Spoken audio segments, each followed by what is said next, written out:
Okay, good morning, everybody. I will apologise in advance for any noise you hear in the background. It will be a combination of lorries and birds outside, and also the fact that in tribute to the fact that we've managed to persuade Philip to come on and talk to us about all things hospitality and leisure. I have a 9-year-old who is currently listening to Hamilton at full blast upstairs. So if you hear my shot ringing in the background, that's why. Good morning and welcome to our webinar. My name is Simon Bonney. I'm a Managing Director and Restructuring Specialist and Licensed Insolvency Practitioner at Quantuma. As the country is slowly but surely eased out of lockdown, we're continuing our series of webinars by sharing our insights with regard to what we're seeing in the current market. During today's webinar, we're going to look at how the hospitality and leisure sector has been impacted by coronavirus, take a look at various scenarios faced by many businesses operating in the sector, and provide some insight into what they can do in the coming months to prepare for some challenging trading conditions. The Q&A function is open on the webinar, so please do feel free to submit your questions in real time. We have had a few questions in advance, so we'll try our best to answer these as we go along and also at the end. Before we kick off, apart from the noise of Hamilton in the background, I'd like to ask for your patience if we do experience any technical difficulties at all during the next hour or so. I'm delighted to say that I'm joined today by industry expert Philip Shepard, who is a board member and advisor to numerous businesses in the hospitality and leisure sector. Philip's a former partner at a Big Four accounting firm, but we won't hold that against him. He led the hotels, leisure and attractions practice in the UK and the Middle East. His impressive portfolio includes being on the board of Chichester Festival Theatre and Culture 24. He's the chairman of International Event Management and advisor to Heatherly Capital, as well as Sterling Hospitality, which manage a portfolio of hotels across the Middle East and Central Europe. He's also a board advisor to Extreme International. As well as the UK, recent engagements have been in the Middle East, South Korea and Vietnam. Good morning, Philip. Good morning, and good morning to everyone listening. Okay, so without further ado, let's start this discussion. Philip, it would be, I think, fantastic if we could just start by you giving us a brief overview of the sector, your thoughts on what's happened leading up to where we are now, and what happens going forwards. Yes, excellent. Well, I mean, good timing today, of course, because the next stage of reopening has happened, and finally, indoor venues, being theatres and conference centres and sports venues, have got the chance to either pilot or start planning on opening.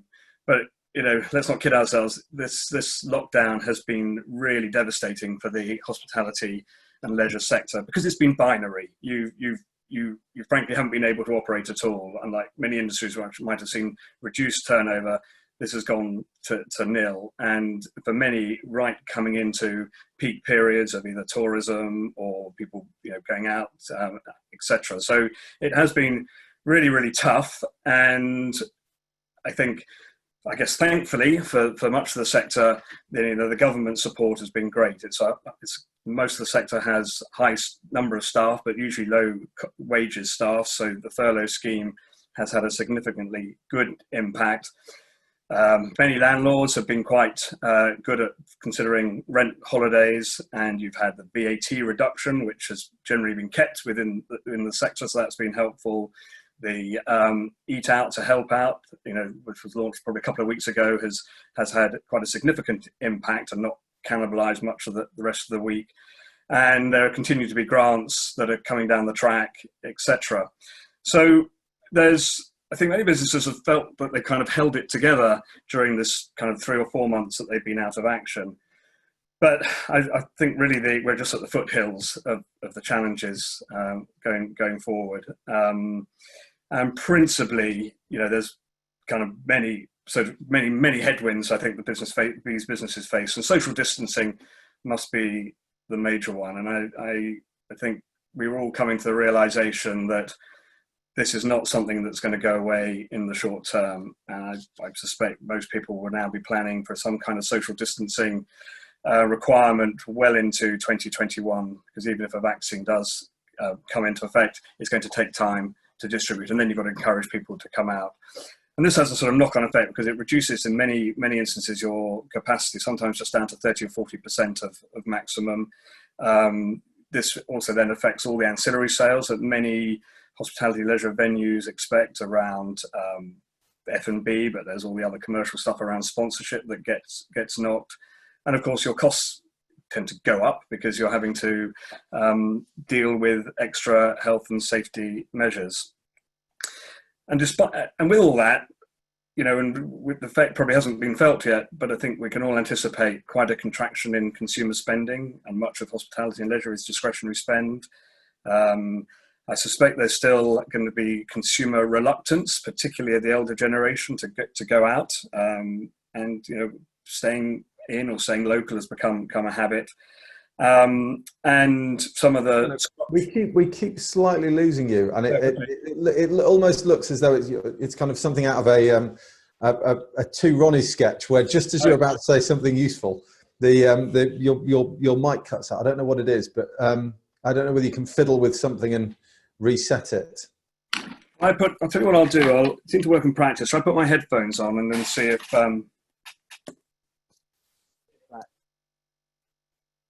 is that coming through clearer? Yeah, that's coming through clearly. Let's try that. Sorry, I interrupted your flow, Philip.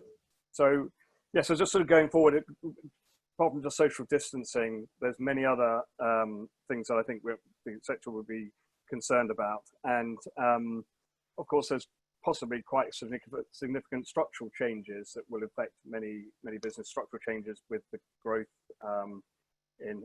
almost permanent, in fact, of home working. And so I'm kind of, I guess, of a view that most businesses now in the hospitality and leisure sector, whereas probably 2 months ago we might have hoped that by September we could have started operating, normally.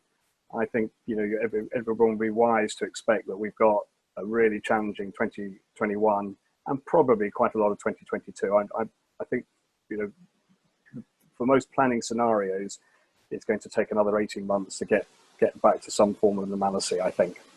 And this concept of normal, and obviously everybody on this webinar will be familiar with the term new normal, albeit it's probably more challenging for any of us to really define what that means, and indeed whether new normal will be new normal for that long, or whether it will change again. But I mean, we discussed beforehand. My staycation was a few days in Cambridge, and we stayed in a hotel, and it was a normal service hotel, restaurant, everything else, and to a large extent, it was business as usual. It very much looked like business as usual. The obvious changes were visors on the reception staff, the alcohol sanitizer dispensers, which in this hotel were, pretty much every doorway. But otherwise, the restaurant didn't look as though the tables had been pushed out too far. The bar looked relatively normal, but I suppose the key fact was they'd removed all the seats from the bar itself, and it was table service, and you were shown to a table to try and manage that side. But it felt once you're in there very normal. Yeah. And it's interesting, some of the, other than where you're located in a place where there's just, people can't go, so city centres, business districts, some of the restaurateurs that I've spoken to have actually found that the impact of the social distancing within the restaurant hasn't been as bad as they anticipated. And they've traded probably, and particularly right now with the support from the government, pretty well actually now that they've opened. So they've been quite encouraged that it hasn't been so bad. Actually, one of the issues that has come up is that the social distancing within the kitchen has caused quite a problem around capacity. And there's been a few occasions, particularly on the Monday to Wednesday, where restaurants have had such a demand that they've got the seats to fill the people, but they haven't had the kitchen staff to deliver the food. So my local restaurants, they're probably having to reduce staff by about 40% within the kitchen to meet social distance requirements. So and restaurants are being, many of them are being, or the smart ones are being smart in looking at their menus, keeping it a lot simpler so that you can use less staff in the kitchen, looking at the cost of ingredients, and the VAT. For most restaurants, the VAT hasn't been passed on. The VAT saving hasn't been passed on to the consumer, so that's another 15% they're retaining. So, having opened for many, and it's probably not been as bad as they might have expected. No, and actually, your words very much ring true in the sense that I was aware of this concept that probably what the effect was going to be, that menus were cut down, that businesses were going to focus more on the profitable elements in terms of the food they served. But actually, one of the things that was noticeable was, by comparison, the service seemed slow and the delivery seemed slow. And actually, that's a challenge that the industry is going to face, I think, in the sense, I would assume that what you're talking about are behind the scenes operational issues, as opposed to front of house evident changes. So when I'm sitting there in the restaurant thinking that it's pretty much business as usual, there are a number of waiting staff, the tables are full, this restaurant should be able to deliver what it did the day before. Actually, the reality back in the kitchen is very different. This I think, again, have to sort of think ways. I mean, restaurants with outdoor space, and particularly right now, this glorious summer, pizza ovens and things where you can sort of, you can spread your kitchen over a couple of locations, seems to be quite beneficial. Many restaurants have just really focused on takeout initially, and found that's been really successful. So you can get quite high volume, and you're not having to worry about maintaining covers inside. I get a sense, from many people and sort of the researchers, that there's clearly a tremendous amount of goodwill. People want everything to work. They recognise that the sector's been hit really hard. But clearly, there's only so many times you'll go somewhere, and if service is much poorer than you had expected before, you'll forgive it once, you'll let it go maybe twice, but will you do it a third time? Yeah. And that's, I think people have just got to be careful to manage that side of the expectation, if as long as this incentive to go out, which is clearly very attractive, the eat out to help out, continues. And so in terms of the footfall side, I mean, you obviously have at the moment kind of, I suppose, just at the moment, two very key issues. The first of which is that you have this Monday to Wednesday 50% off. Yeah. And you also have staycations. The fact that there is this enforced or well, actually, it's becoming more enforced by the number of quarantines that are being placed on other countries. But the fact that there is an amount of necessary footfall, because people do want to step out into the world but aren't going to go elsewhere. Is it an expectation that the 50% off is going to have a fundamental effect, that people are taking advantage of it, or that in general it's kind of incidental to people getting out back into the world? Clearly, there's, so I suppose if we just broadly said, there's two demographics. There's the young and the old. Very, very simple. The sense I get from the people, the restaurants I talk to, the young are just fed up. They just want to go out, and this has been great for them to get out and about. But they're not really that worried about the social distancing and all those things. And I think the benefit of the scheme, and if I'm just looking around, and I'm probably in the demographic that's on the older side, it's just encourage us to get off our backsides and get out.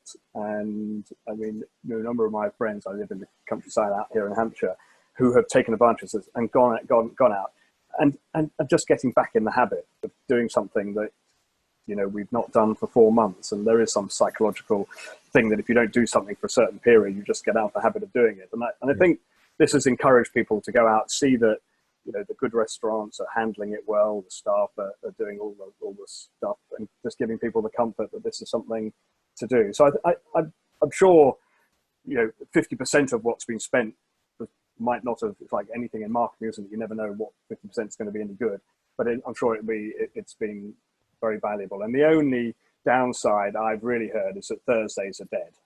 So if you had any intention of going out to eat on a Thursday, you would move it to a Wednesday, whereas the Fridays and the weekends are still quite healthy. And it seems that actually there are some businesses, certainly in the hotel sector, and this goes back to this point, doesn't it, of the enforced movement of people, or lack of one. The UK is seeing a great deal of activity in the sector because people are desperate to go somewhere other than their house. They're not going to go abroad, and to the extent they were, I was speaking to a lawyer yesterday who used quarantine shopping as his phrase of, he's currently in France, but depending on what the legislation changes from day to day, he'll figure out where he goes next. Yeah. But the hotel industry actually seems to be doing relatively well in terms of having an upturn following obviously a period of closure. But that obviously has to be measured by the impact of the summer holidays versus what will happen post children returning to school, and B, the nature of the premises, the buildings. If you look at the care sector, for example, I always remember lawyers talking to me about the fact that actually in the long term it was going to be the new builds that were the ones that would do well, because trying to adapt an old building to have an ensuite in every room and all those things was terribly difficult. But when you had a new build, you had more space, you had more ability to control your environment. That was better. And actually, to some extent, presumably, depending on how long this goes on for, that's the same for the hotel industry in terms of, and we'll come on to theatres, but the more ability you have to manage social distancing properly in the premises, the easier it is to be able to adapt to the new normal. Yes, I think that's right.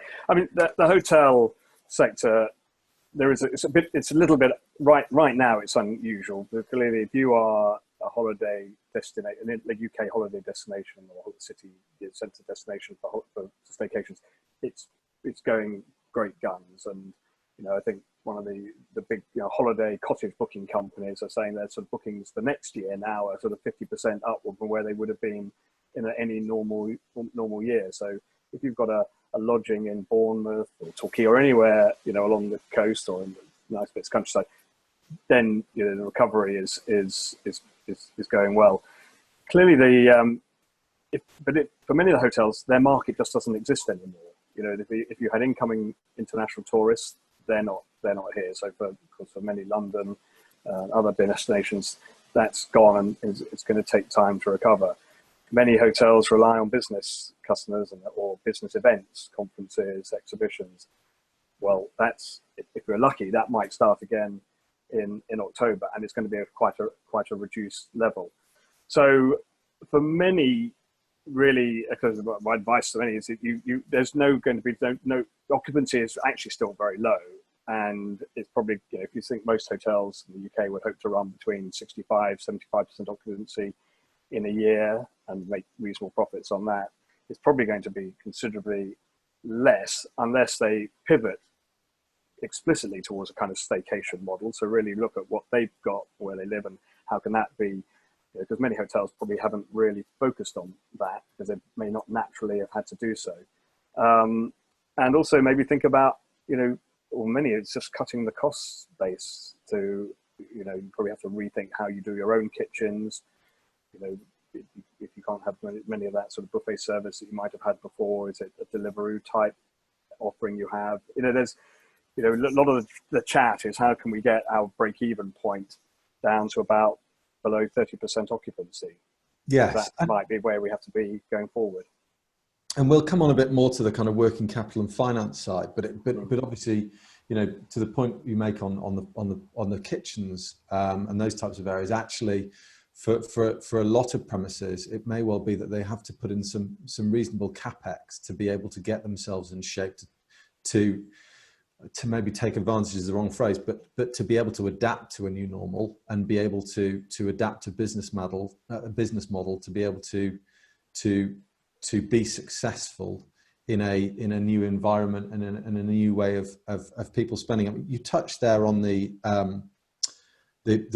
business side of hotels in terms of business customers. Yeah. So what is your view on how the kind of conference side of the hotel industry is going to change, and any anecdotal evidence you have of kind of the potential changes that conferences may take?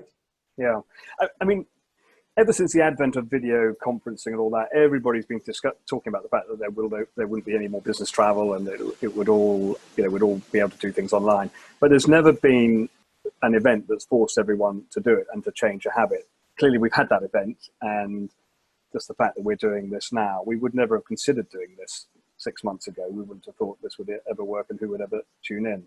So I think that the industry would recognise that there is a significant change, but I think they could play it to its benefit, because probably any feedback you get on any conference is that the value that the attendee got was networking. So content might have been fine, but it was actually trying to meet peers in the sector and others. And so, I mean, this year, it's interesting, one of the conferences I'm quite involved with in the hotel sector, we've just gone for a pure online model. And so you're buying a ticket, but it's a quarter of the price you would have paid to attend, and you don't have to obviously travel and stay in hotels. So it's considerably more efficient, and the content will be the same. So that, for many people, that will be tick. I'm getting a good experience out of that. But for many, the lack of the networking, however much they try and create Zoom rooms, some people will be brilliant at doing this, others will find it uncomfortable.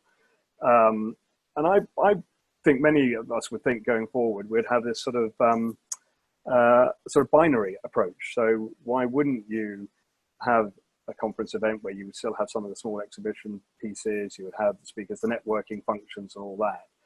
But to really make it economic, you would also live stream the speeches and some of the panel sessions and all those kind of things, and have maybe a much reduced fee for doing that. So you're running two income streams. And I think what we've learned over the last few months, because many conference organisers have only been able to do the live streaming bit, that actually it's worked pretty well. So it's not 100% substitute, but why not, why not use it as a good addition and change the model so you've got both platforms, so you don't have to fly from South Africa to London to hear something. You could tune in from there. Yeah, and I think as you said, in the sense of the dual purpose of a business conference, depending on your industry, one is to gain that information, and two is to see people and to have business relationships. And actually, if you can develop that model correctly, then you move from having I suppose in one sense, what is an exclusive event where it is only accessible to those willing to pay that amount and indeed willing to travel, to one where actually possibly you open it up to people who may not want to get in a room with other people, or whose business wouldn't have been willing to put down that level of money to attend that event, but would actually be interested in the content if there was a kind of light membership fee to be able to log in and take advantage of it. And that probably brings us neatly on to theatres and your point regarding the fact that you have industries where they play around with ideas, but it takes an event to force people to really think differently. And actually, my starting point for this discussion would be, I suppose, the National Theatre having historically once in a while televised a live performance of a theatre piece to kind of get to a wider audience and also generate some different interests. And here we are now, having had theatres closed for a number of months, an industry which is challenged by social distancing and by the also possibly by, to some extent, the perceived importance of its place in society versus other industries where, you know, it's seen as business critical. But from my point of view, obviously a very important part of our social lives. So talk us through the kind of the thoughts that have been going through your mind in terms of how to bring the theatre back and what changes we're likely to see. Yeah. So, I mean, Chichester's it's got two theatres. One's 1,300 seats, the other's kind of 300 plus. And we reckon with the social distancing measures in place, without a massive internal reconstruction, we would probably get 400 seats, people watching. And break even would probably be at about 70% capacity, so you need to get sort of 900. And our there in Chichester, and for many of these cities, we run a festival, so it's a number of performances over a year rather than maybe a West End show which can run for numerous years. And there you would end up, you know, most 50% of our annual profits might come from the musical, which runs for over 25 shows at 5 weeks in the summer. But it's the most expensive to produce. So as all musicals, it's, you know, probably £1 million to put on. So it's very, very risky. And so I think the way we're having to think about this now is that we're probably going to have to run a social distancing model probably almost entirely for 2021 as well. We want to open now, but we've got to open up with things that are quick to produce. So a normal production time, rehearsal, making the set, once you push the button on it, is it's about 6 weeks. And of course, once you push the button, you've pretty much committed to your actors and actresses and all the sort of freelance staff, which is the majority. You've committed to them to pay them for that whole session. So that's another cost that, you know, you commit to, with a risk that it might either not work or you get closed down again. So we'll be going for more cabaret type stuff. So last year we had a sort of little tent we put out in the park, and we ran a sort of third venue with cabaret and all lots of small stuff, local things, let local actors come on, musicians, and actually it turned out to be really successful. And but it means that you're very flexible. You can switch on and off quite quickly. You don't have the other social distancing issue. Is not just your people coming in, but it's all your actors and actresses. Yeah. So I'm fully expecting you'd have to manage, a bit like the football and rugby clubs and all the sports things. You have to manage biospheres, bio bubbles, and we have accommodation around. But going into 2021, and it's, we were talking about this sort of the digital world and national. I sort of pioneered the fact that people will go to a cinema and will watch and will pay £9.50 or whatever and watch one of their main productions. They only had to film it once, so it wasn't live. And of course, during lockdown, they've been showing it. We've managed to make some recordings of some of our stuff historically, and we've been showing that, and we get 40, 50,000 views from far afield as South Africa, Australia, etc. So we clearly felt there was a bit of an appetite. All the surveys that the Arts Council have done have shown, I'm trying to think of if I got a stat here or somewhere, that about 85% of people would consider watching something digitally, and more than half of those would consider paying for it. They wouldn't pay £20, but they would consider paying something.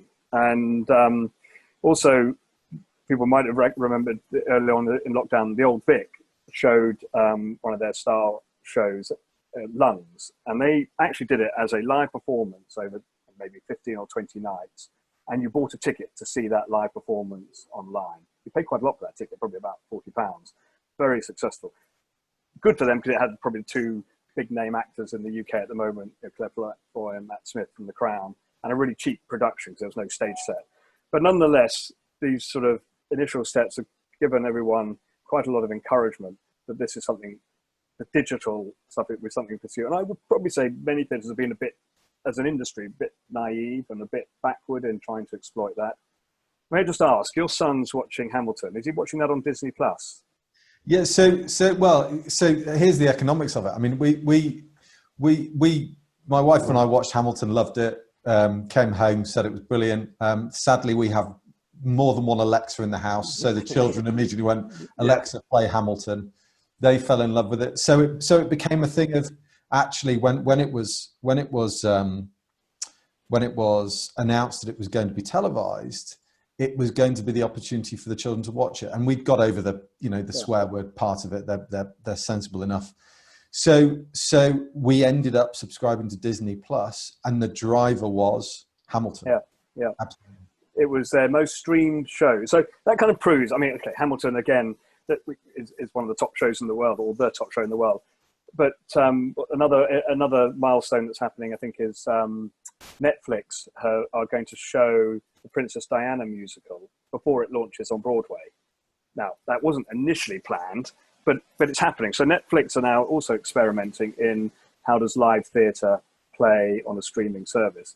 And as soon as you begin to start getting that kind of income coming into the theatre world, then you've got, it opens up a range of possibilities. So I would, the active discussion now about how do we upgrade our video facilities at Chichester so that we could, run these shows. Let's say our musical, if we took the extreme one, you've got 400 people paying their £40 a ticket average, and you just need per night maybe 4,000 or 5,000 other viewers paying £5, and you've covered the revenue loss from the loss of seats. Now, if you're really lucky and it gets a word of mouth, whatever, you can suddenly go way beyond that. And I don't think there's a fear that you're cannibalizing your audience. You're just increasing it, you're just opening it up. You can imagine putting screens in care homes or other places, people who just can't come to the theatre, schools. I mean, I think the possibilities are possibly endless once we make the first step. Yeah, and you look at other areas such as cinemas, for example, and we'll come on to London. Probably it's worth talking about areas like London, but this point with regard to the change in the habits of people, and to what extent COVID-19 will permanently change people's outlooks, and what impact that will have on the hospitality and leisure industry, I think is a very interesting area, because I think to an extent, logistics plays a large part in decision making. Yeah. I live in Oxfordshire, I work in London. I can't, on a reasonably sensible day, go into London, come out and expect to do something in an evening, because the timing won't work. If I'm now working 2 to 3 days a week from home, or have that level of flexibility, and there's a lot of other people that have that level of flexibility, then taking your point earlier about the two groups, the old and the young, for those who don't have that ability to just and are retired and can do what they like, for those of us who have those parameters, it does open up an opportunity for businesses in the locality to exploit a more steady and reliable stream of people. And actually, to the extent that we may not have taken our 9 and 6-year-old to the theatre regularly because we're fearful of their behaviour, or it's too much of a faff and they're going to stay up too late. If you're now talking about a situation whereby we can watch a musical at 3 in the afternoon or a play at 3 in the afternoon on a Saturday, it does change the potential. And your point on cannibalization, I do think it becomes a point of accessibility. And particularly, I mean, if we assume this is going to take, and I think it's fair assumption, it's going to take a long time before, first of all, it's probably going to take even about a year after a vaccine has been out that people start getting some people get very comfortable. And for many theatres, and particularly Chester, which I know well, the average age of our audience is 60 plus. And they're the group who are the most reluctant to return. But many of them are what we call friends. They're donating to the theatre. They want some participation. Many of these elderly people are much more digitally savvy than people maybe give them credit for. So they've never had an opportunity to try it.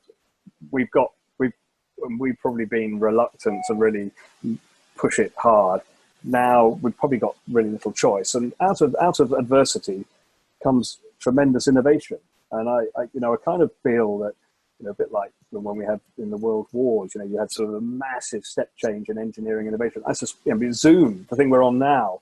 Yeah. What an innovation, that growth of that. It's been around for a little while, but so I do think that there is an opportunity. There's no substitute for live, and live experiences had been consistently growing throughout, all the last few years. And I fully expect that people will want to do live stuff again in the future. I think maybe now we've just built a bigger audience. We got the opportunity to build a bigger audience, and in the short term, help fund our sort of current deficits that we're making elsewhere in the businesses. Yeah, and presumably, I mean, to some extent, the principles apply to theatre, to cinemas, to museums. I mean, museums as a point, you will obviously have depending on the nature of the museum, you'll have a restriction on the numbers that you can let in under social distancing rules, and therefore you have to adapt your income streams. You have to adapt how you get to a wider audience and how you monetize that. And with cinemas, cinemas, I suppose, by their nature, are one of the probably the best placed leisure industries to take advantage of the issues that social distancing brings. In that, you don't often go to a cinema and see every seat rammed like you would in a theatre.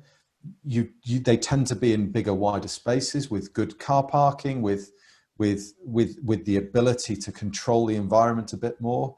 And so actually, if people are, and indeed, as the National Theatre demonstrated, they provide a level of accessibility and a level of sophistication to exploiting digitally a live performance or a live show.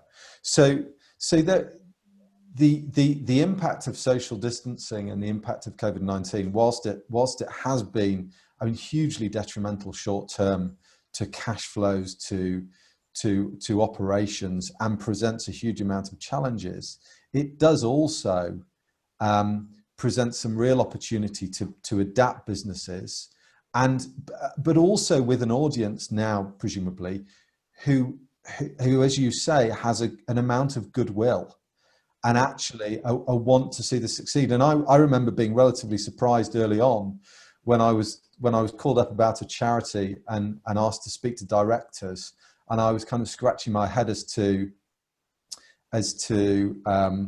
how I was going to speak to them. And the immediate response from them on email was, we're old hands at Zoom, away we go. Yeah. And so it's not as though there is this huge amount of the population, or seemingly not, who have been left out by this change in communication. Yeah. Most grandparents have adapted because it was the only way they could see their grandchildren. Yeah, I think I think across the museum sector, I'm not going to now talk about the major museums like British Museum or Natural History who are well funded, but there's hundreds of other museums, and I would say that many of them have been quite digitally naive. Not through any particular fault of their own, other than resources to do that. And the Arts Council have been funding, and actually the other business I'm on the board of, Culture 24, its main mission is to bring digital awareness and support to museums.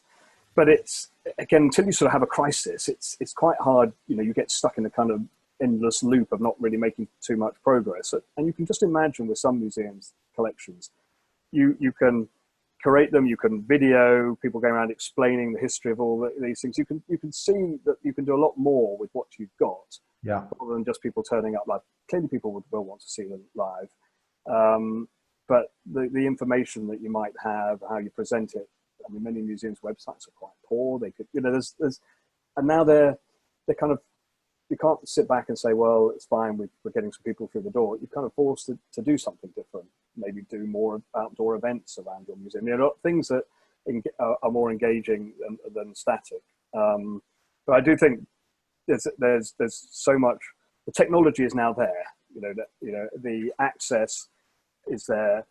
most millennials are now into their 40s. They're well used to doing all this stuff. Instagram is prevalent, the most used social media platform. Many of these things just haven't really been exploited by the sort of more traditional cultural institutions.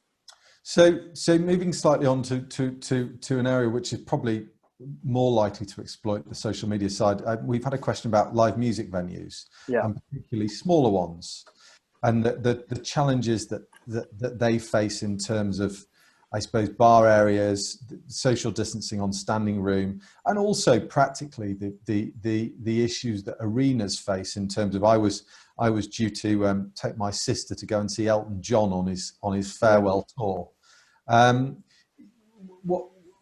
Where do you think the future is of venues that kind of rely on a pack 'em in, shoulder to shoulder, and enjoy yourself while you're bouncing up and down to your favorite band?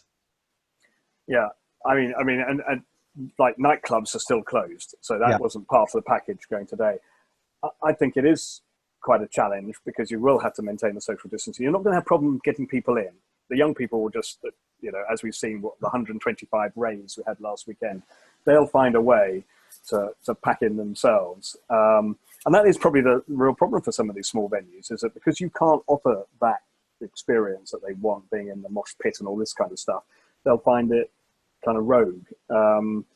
And I don't really know the answer, other than you're probably going to have to try and have longer runs of some music shows. Clearly, there's got to be a way of, there's got to be some pricing with the artists that going to come in. How do you some of the sort of cost bases that existed before just won't work when you can't have as many viewers on board, and whether you can, in even small venues, have some kind of collective. And it's probably the same with theatres, actually, where for a single venue to try and run a digital platform on its own, really tough. It's expensive to set up. You've got to have the skills, etc. But maybe as a collective, there's an opportunity that you're running these concerts. It may be that the audience is a relatively small, and probably 30 or 40% of what you might normally have, but you've got another avenue to show it.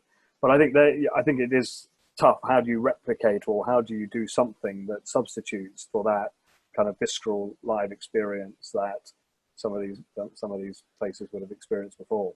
And to go to a problem that I think faces the sector as a whole, but typically, I suppose those types of venues are more likely to be exposed. My experience in Cambridge was that to some extent, social distancing didn't exist. I mean, as I say, you saw the hand gel, you saw those elements. Some practical elements of trying to keep people apart. But in reality, there was only a certain amount that could be achieved in a venue in order to social distance, but you can't just keep the venue closed. Now, to some extent, I'm a volunteer. If I don't like that, I leave. And presumably, to the extent that is to the extent that carries on, and everything is fine, then there's not going to be much ado about it. But the problem comes, I think, when you do get a hotspot, when you do get some publicity of a venue that has caused an issue. And going back to your point on young people, to the extent a venue opens and they try their best and people ignore the social distancing and they get on and do what they like, then that's one thing. But ultimately, it's that venue owner's responsibility to try and ensure those measures are in place and implemented. And if that's not achieved, that presents a real potential business threat going forwards. Exactly. I mean, that's probably one of the biggest threats now, isn't it? Is that you then invest in the content that you're going to bring in, be it music, be it theatre, etc., and then you end up being shut down again. A bit like, in Chichester, this is public knowledge in the accounts, we'd already invested in our first two productions for the summer festival. It was nearly £800,000, and then we were shut. Can't recoup it. and that's a significant, it's probably all our profits of the year just spent at once. So, and I probably expect that many businesses just cannot find a model that will be viable under the current rules, or the risk, either the risk of getting fined because your audience aren't behaving, or the risk that you've got the type of audience who you can't manage, and therefore something does come up as a hotspot, and then you get closed down, or your area gets closed. Might just be, for some, it's just better not to open just yet. And I do expect across much of the industry, hotels, elsewhere, restaurants even, that a lot of capacity will come out of the market, just because it just won't be ultimately viable. They just don't have the alternative spaces, the outdoor spaces, or whatever else. They haven't got the space where they can put big marquees or whatever to accommodate a footfall that justifies them committing to paying the acts in the first place. And Peter has very nicely put in the question, and sporting venues, question mark. Yeah. So, I mean, I noticed, I think it was this morning, I was reading that having introduced my 6-year-old to snooker at the weekend, and explained to him very carefully that Ronnie O'Sullivan is the best snooker player that's ever lived. I noticed and tried to explain to him why they were piping in clapping to the Crucible. They are now going to let some people in to watch the final. Yes. So, I mean, what do you think the short-term future of sporting venues is in terms of their ability to cope with crowds and indeed their appetite to take that risk? So again, probably like anything else, the capacity assumed in most of these sporting venues will probably be between 30 and 40%. For some sports, well, let's say Premier League soccer, the crowds are a relatively small proportion of the income. The TV income dwarfs, everything by such a huge amount. And I imagine Sky and BT and others have probably been pretty pleased with how the end of the Premier League panned out. For sports like Premier League rugby, a bit more reliant on crowds. TV money's a lot less. So there will be quite a significant amount of sort of structuring, I suspect, that goes into that. Many other venues are, but most sports still rely most heavily on their TV funding. I'm trying to think of others that don't. But yes, in any budgeting, if I was in any sports club, and now what they're doing with snooker is a pilot, so that the idea from 1st of October, the other venues can open. That 2021 you'll probably be running at that level of capacity. So you'll make some income. You've got to try and structure all your other things around it that generate something. But I suspect for many clubs you're going to be relying on your owners and benefactors and others, advanced season ticket holders, all this stuff to try and at least bolster the cash position. And that takes us neatly onto, I suppose, the more financial side of planning. The questions coming from Graham on pub club owners sharing venues to keep their lease costs down. And one of my challenges in terms of my day job is that when I'm looking at restructuring businesses, and especially businesses that do have those lease costs, that do have those fixed overheads, then part of what you're trying to do is to understand what the business looks like going forwards. Yeah. And that, probably at the start of lockdown was virtually insurmountable. Now it is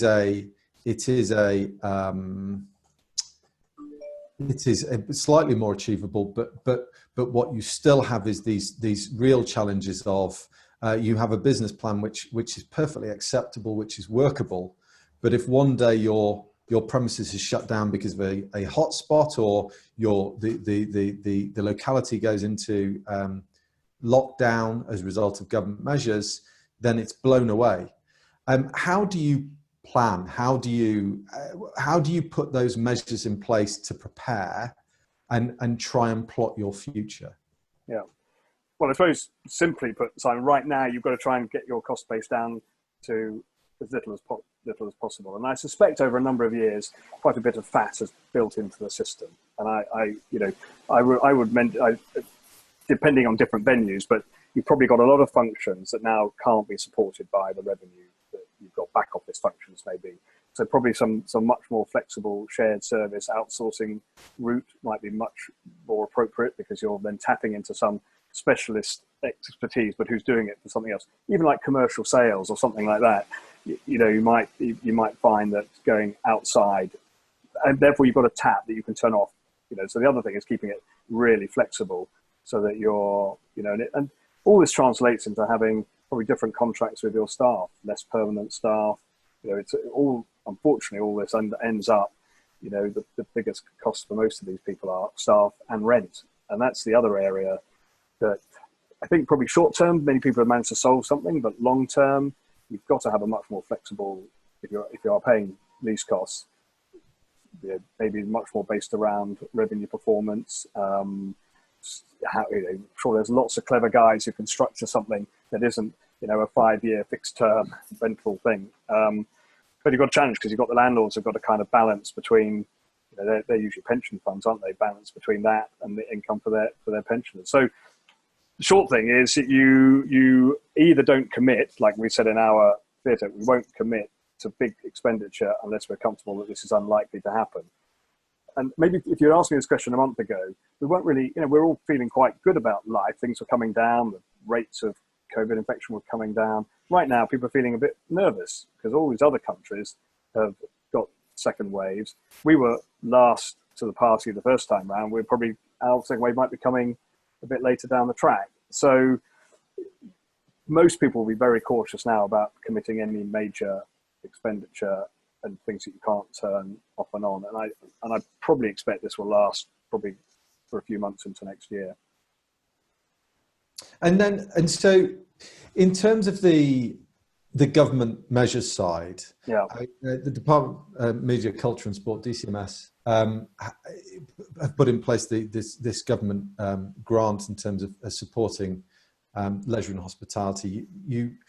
You've obviously got the job retention scheme, which is now being wound down. Two questions. First of all, what effect do you expect that the DCMS grant will have on the sector? And I think, is it today that's the deadline for applications? It's very soon, because you'll get the money during October, or you'll get through the process in October and November. And question, sorry, before you start, question number 2, just leading on from that, are you expecting that the government will amend legislation, will change to extend measures to help the industry, given, for example, as Sharon says, that come autumn, winter, outdoor eating is not going to be an option? Yeah. So the first one, the grant is the 1.5 billion. And like all these things, it's not just 1.5 billion, here it is. Actually, the grant is about 500 million, and the rest of it is in the form of rather generous loans, but loans nonetheless. And it's very specifically targeted toward the arts and culture sector. So anything that's under the remit of the Arts Council, which is mainly many museums, not all of them, because some of them are directly sponsored by the BCMS, and theatres and other things that local authorities might run. And it is directly focusing on ensuring that businesses that were sustainable in March 2020 can be sustainable in March 2021. So it's mainly just keeping them afloat, and it's only money to be spent now until March 2021. So if your running costs of maintaining your theatre are exceeding what you've got on your balance sheet in reserves, or any other income that you might be getting, in our case from donations or whatever, then you are a legitimate applicant for that fund. But what it doesn't do is enable you to take the things that we were taking, take risks with performances, and deficit fund the fact that you might be losing money on the performance. And the real problem with that not happening for the industry is that the most of the industry doesn't sit in these institutions. The actors, the actresses, the people who make the wigs, the directors, they're all freelancers. And so none of this grant, if we don't do a show, filters down into that part of the ecology. So there needs to be some solution to do that. And the Arts Council are offering project money that's to see how it plays out, so we can actually start funding performances and we can start bringing the creators back on board. The UK Hospitality and others are really pushing hard for a government grant to support 50% of the rent for pubs, restaurants, and others, because they believe that there's no way that the industry can be sustained along that. That hasn't been approved, but it's called the Property Bounce Back Grant, they called it. And I agree with you, Simon, entirely. I think furlough those type of retention schemes going forward need to be really targeted. Some industries clearly have taken advantage of the situation. The hospitality and leisure had the situation placed upon it. It had no choice but to close. And so I fully hope that the lobbyists here and everyone are making it very clear that there are, if you don't continue with some of this funding through to March next year or beyond, as other countries are doing, then we'll lose huge swathes of the industry, possibly for a very long time. Yes. A question has come in from Sean, and this is directed, sadly, Philip, directed at you. I don't think Sean wants my input. Okay. Do you think arts and museum trustees are prepared to give the right advice? Coming across many that just are not robust to give hard messages, also many not using accountants well regarding tax. To be very honest, it's very hard to say about how it appears on other theatre boards. I'm blessed, I think, at Chichester, probably being probably one of the most successful, if not the most successful, regional theatre outside the West End. Over many years of prudent operation, we have substantial reserves, which we hope to build a new theatre with it, but it will see us through this crisis for a long time. The board is really engaged. I mean, we've been talking, in subgroups every 2 weeks through this process, and we've got people who sit on the board of the National Theatre, the Royal Festival Hall, local community. So there's a lot of pressure, and I'm a relatively new trustee to all this, and I've been quite impressed about how, in the organisation I've been in, there's been a lot of focus on us being very engaged, up with it, taking our governance responsibilities really strongly. I've spent meetings with our auditors. We've been discussing this quite substantially over the last 3 months. So I hope that what we've been doing is replicated across the industry. Granted, it may not be all, but I can't comment with another trust and other boards. With Culture 24, have you seen an embracing of those digital ideas? So I suppose going back to a point we discussed before this webinar, in a lot of industries, you've had that element of people who were the absolute, it will never work and it can't happen, to actually either we now understand it will work, or we have to try it because if we don't, we won't survive. Yeah. So do you think the industry, I suppose at large, given its nature, is able to pivot sufficiently quickly to recognise the real changes that need to be made? Going back to that point about theatres and the purists, in the sense of where you have someone that says, well, the only way to watch this play is live. Will people accept the fact that actually you need to get beyond those ideas, and whilst they may still be right, you have to go out and attract a wider audience. You have to adapt the way your business works in order to ensure survival, but also plan for a better future. Certainly, the discussions around that area, and I'm just thinking of the museum side. The theatre side is one that people are quite, they're quite collective. The discussions are there. People recognise they've got to do something. The real challenge is paying for it. So, huge institutions, British Museum, Natural History Museum, they've got their own internal resources and they should be able to do it. But there's 350 other small, different scale museums that don't have that resource. And so at the moment, it's a matter of they need Arts Council funding or something to support, to pay the specialists, which I suppose Culture 24 in this case will be one of them, to help them put in place and manage this new digital world. They just don't have the resources internally to do it. And one of the challenges during this furlough period is that there haven't been people in the businesses to even have these discussions with. Everybody, people have been, so a lot of this stuff has been sort of paralyzed through just a lack of ability to communicate with people. I fully expect, though, come September, August has been probably a dead month. We're banking on the fact that that charity is hugely relevant to the sector to be able to, as you say, pivot. Anything public sector, anything in this area, it won't pivot fast, but it will. I think there's greater willingness to put more than just a toe in the water to understand how these other models could operate. Yeah, I mean, from our point of view, I think we will. We will see more and more businesses who've had a level of debt throughout this process that, as you say, are not those very well funded businesses with large reserves, who need to think both about how to deal with the historic financial issues that have arisen, and also how to be able to afford to plan for and implement a strategy for the future. Yeah, and if business, sort of maybe final comment, businesses thought they could just hang on tight, and come October, it will be sunlit uplands, and we'll all be pushing forward, and this massive V-shaped recovery will occur. I think really, anybody sensible will accept that that's not the case, and actually now is the time to really consider some of your business models, and really, you've got the opportunity to reconsider how you do business, because it is quite hard when things are going well to take a radical change in your business. It's always the classic businesses sort of leave it far too late before they end up finally being disrupted. Well, we've had the disruption. It's been really rapid, and I suppose I'm very optimistic, because people are really creative in this sector, that we'll find a path through it all. But it's going to take some time.